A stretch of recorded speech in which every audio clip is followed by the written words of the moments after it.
Welcome back to The World Over. Some news from here in Washington. It's back to square one on immigration, DACA, and the wall. After a three-day partial shutdown of the government that produced nothing but a promise of a fair Senate debate on the issue, a bipartisan group of 36 senators met privately on Wednesday in search of a compromise package of legislation that would be the starting point for the Senate debate. Meanwhile, Democrat Minority Leader Chuck Schumer rescinded his offer to fund the Trump wall in exchange for DACA protections for those immigrants brought to the country illegally as children, the so-called Dreamers. The White House said Schumer made no such offer.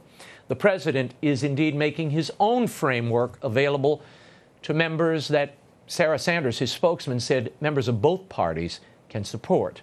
Trump has also indicated that he might be open to a pathway to citizenship for Dreamers, which we'll share with you in a moment. Senate debate is expected to begin February 8th, when the next budget deadline looms. Meanwhile, at the World Economic Forum in Davos, Switzerland, President Trump threatened to withhold aid from the Palestinians until they return to peace talks with Israel. The threat came a week after Palestinian leaders refused to meet with Vice President Mike Pence during his visit to Israel. Sitting beside Israeli Prime Minister Benjamin Netanyahu, Trump said of the snub, "They disrespected us by not allowing our great Vice President to see them. Respect has to be shown to the U.S., and we're not going any further."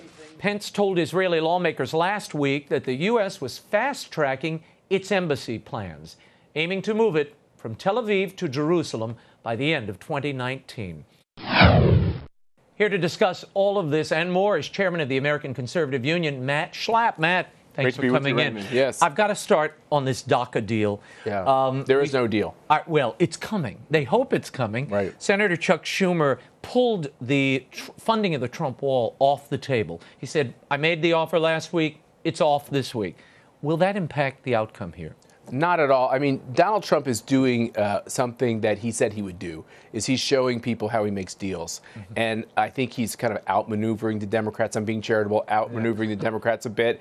And Chuck Schumer can take that money off the table. In the end, if those Democrats want any legislative fix on DACA, they'll be building a wall. And more. Now, I want to play something for you. This is the president talking about if he was open to citizenship for those 800,000 or so DACA recipients. Watch. Over a period of 10 to 12 years, somebody does a great job. They've worked hard. I think it's a nice thing to have the incentive of, after a period of years, being able to become a citizen.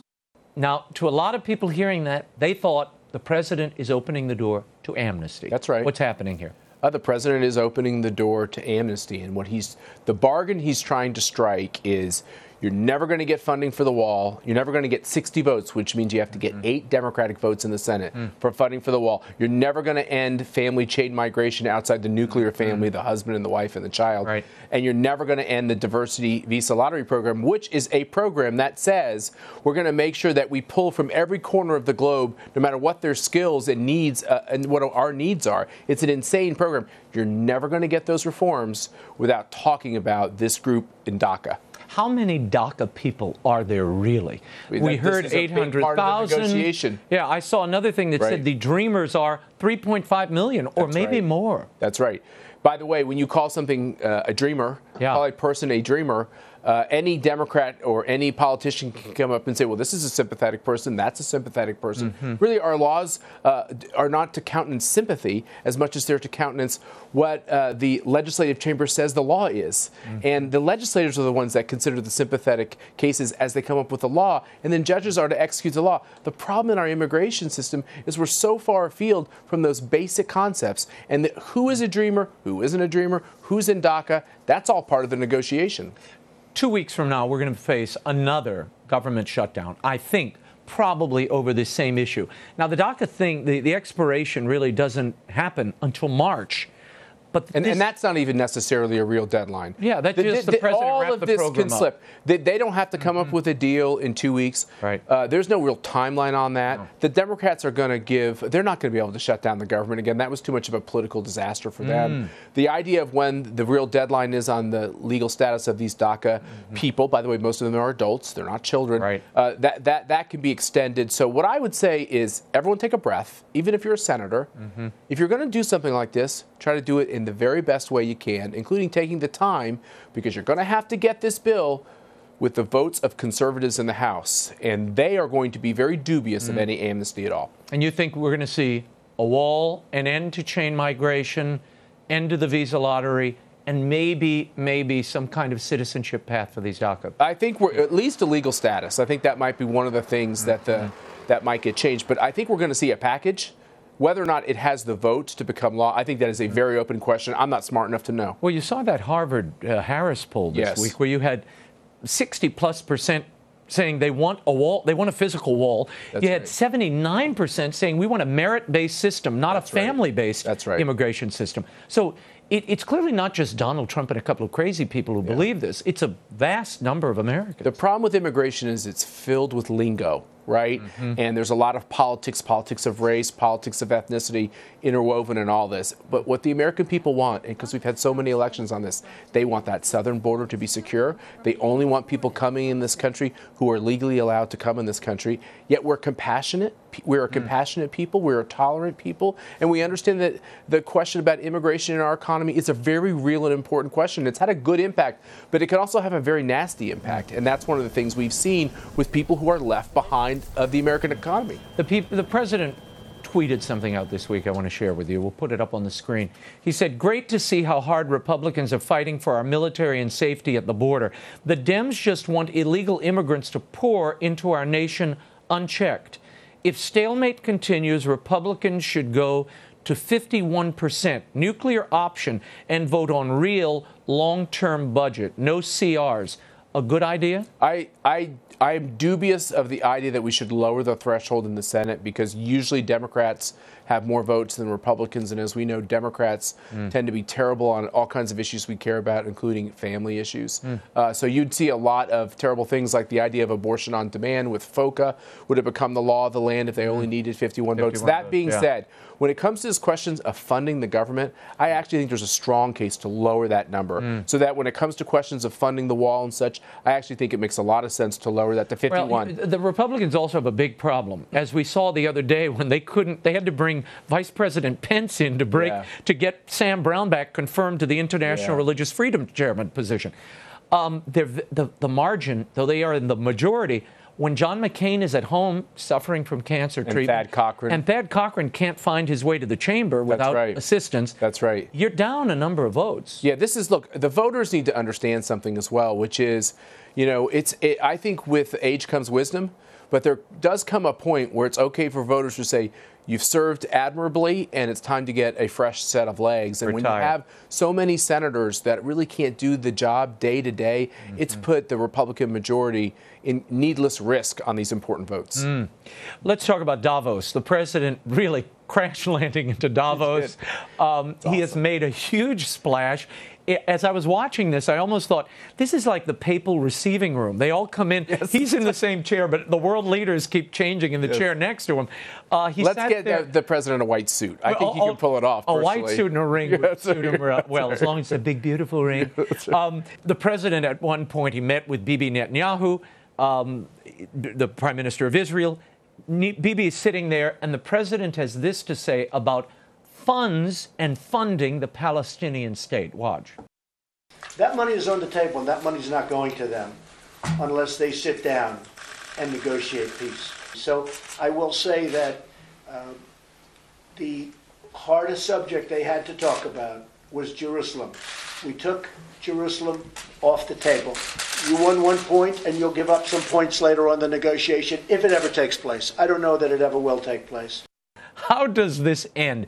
It seems to these eyes that you have a unorthodox but savvy world negotiator who've at least gotten the attention of the leaders in the Middle East in a kind of surprising way. Yeah, and he's active. he's not passive. He's not listening to bureaucrats in the State Department saying, take one careful step after another careful step. He's using his gut. He's using his intellect. He's going right towards the problems. I think it's incredibly refreshing. And by the way, it's not just Jerusalem he's taken off the table. He is saying he's taken this Iran deal off the table as well. He's pretty much handed Bibi Netanyahu all the security questions he needs resolved. Bibi Netanyahu is ecstatic over the fact that we have a new American president. And I think many key world leaders are as well. Well, the fact that he said, look, you got 1 point, but you're going to have to give up some points too.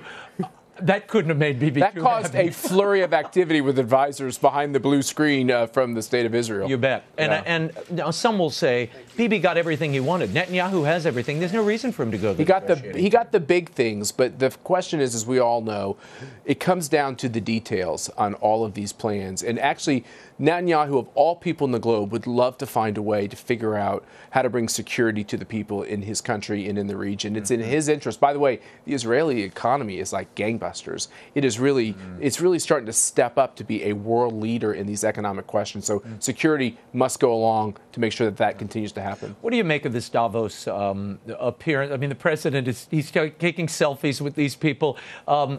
Theresa May, the Prime Minister of the UK, appears next to him. They've had a kind of tense relationship. She's been critical of some of his statements of late. There was a canceled trip to the UK, and yet today he sits out there and says, you know, we like each other very much.